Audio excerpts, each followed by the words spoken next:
So, another question that came through, and this is one that comes up all the time, and I talk about it with parents, particularly parents of fussy eaters, quite a lot, and that is, should I hide vegetables? So the very quick answer to that question is probably no, we shouldn't really be hiding vegetables.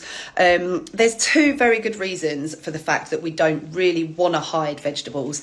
I totally get why everybody does it, but in general, if you've got a child that is rejecting certain foods, it tends to be vegetables are one of the things that go first. There's lots of reasons for that, but we can get into that another time.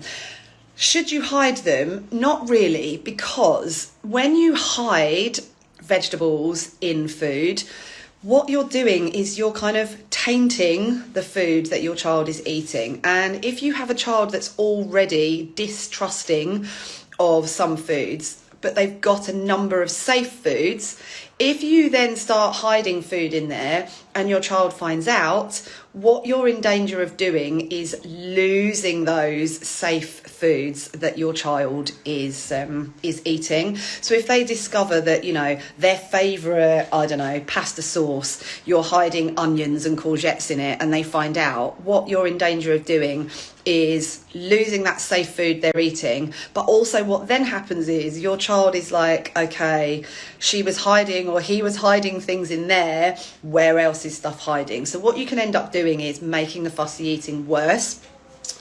The other thing to think about as well, though, is that we're not teaching anything by hiding vegetables in things. So when you want your child to eat courgette, because that's the one that I've mentioned, you want them to eat courgette. You don't want them just to eat the vitamins that came in the courgette secretly. So in doing that, we're not really teaching them anything. So what I would suggest is, if you are already making things like smoothies and pasta sauces and stuff like that have vegetables in them, that is fine. It's not that we shouldn't be putting those foods in, because of course we've got extra nutrients, etc. But if you have a child that is really super cautious, I would try and avoid doing it in a secretive way. And, you know, if they see that you're making that and they're happy to eat it, then that's all well and good.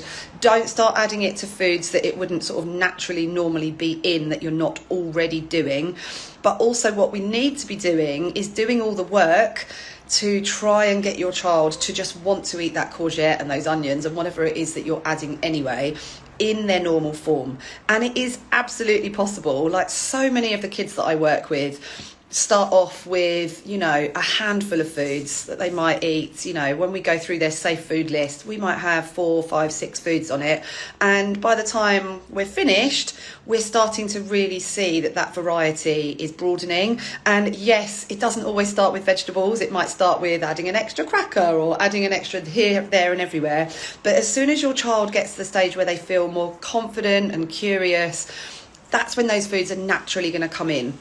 And for the long term, it is much better that your child starts to want to eat those foods for themselves, rather than just being in a place where it's like, oh, I'm adding it into their special pasta sauce, or we're doing a smoothie in the morning and therefore we are covered for it.